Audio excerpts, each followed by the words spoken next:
Ազգային ժողովի մեծարգո նախագահ, հարգելի գործընկերներ, սիրելի հայրենակիցներ, ես եւս մի փոքր անդրադարձ կատարեմ եւ շարունակեմ պարոն Նազարյանի խոսքը, որ այո,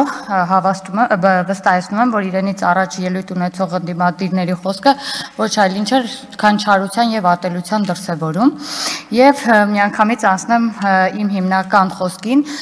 մենք տարբեր համայնքներում բնակիչների հետ հանդիպումների ընթացքում, այլ հարցերի շրջանակներում անընդհատ նշվում է ինքնակամ կառույցների հաշվառման գործընթացին վերաբերվող հարցերը եւ ցանկանում եմ նշել, որ Հայաստանի Հանրապետությունում ինքնակամ կառույցների հաշվառման գործընթացը սկսվել է 2022 թվականի հունվար ամսից, հաշվառման գործընթացի շրջանակներում 2023 թվականի դրությամբ կադաստրի կոմիտեում հաշվառվել է շուրջ 63000 ինքնակամ կառույց։ Պետական կադաստրի կոմիտեում հաշվառված են համարվում այն ինքնակամ կառույցները, որոնց վերաբերյալ կազմված փաթեթները համապատասխան օրենքով սահմանված ժամկետներում եւ կառավարության սահմանման կարգով ներկայացվել են կադաստրի կոմիտե։ Այսպիսով, ելնելով վերը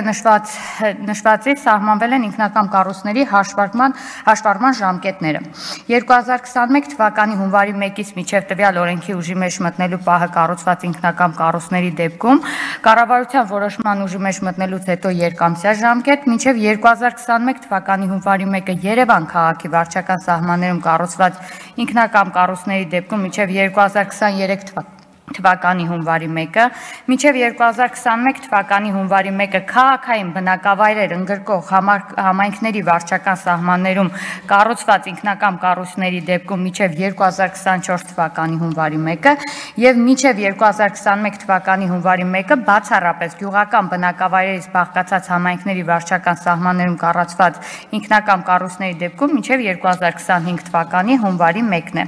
Հարկ է նշել, որ որպես ինքնակամ կառույց կադաստրի կոմիտեում հաշվառված են համարվում նաև այն շինությունները, որոնք օրենքով սահմանված վերջնաժամկետներում ներկայացվում են պետական գրանցման, ինչպես նաև գույքագրման փաստաթղթերում կամ գույքի նկատմամբ իրավունքների եւ սահմանափակումների պետական գրանցման միասնական մատյանում արտացոլված են որպես ինքնակամ կառույցներ։ Այժմ ներկայացնեմ հատկապես այն բնակավայրերը, գյուղական բնակավայրից բաղկացած համայնքների ցանկը, որոնց համար ժամկետը դեռ հոսում է մինչև 2025 թվականի հունվարի 1-ը։ Ուրեմն Արագածոտնի մարզ, Ալագյազ, Արևոտ, Շամիրամ, Ծաղկահովիտ, Արագածավան, Մեծաձոր համայնքները, Արարատ, Վերին, Դվին, Արմավիրի մարզ, Արաքս, Բաղրամյան, Խոյ, Փարաքար, Ֆերիկ, Գեղարքունիք, Շողակաթ, Լոռու մարզ, Օձուն, Շնող, Գյուլագարակ, Լոռուբերդ, Սարչապետ, Մեծավան, Փամբակ, Ֆիոլետովա, Լերմոնտովա, Կոտայք, Ակունք, Արզնի, Գառնի, Ջրվեժ, Շիրակ, Ախուրյան, Ամասիա, Աշոցք, Սյունիքի մարզ, Գորայք, Տեղ, Տաթև եւ Վայոց ձորի մարզ, Արենի եւ Եղեգիս։ Շնորհակալ եմ։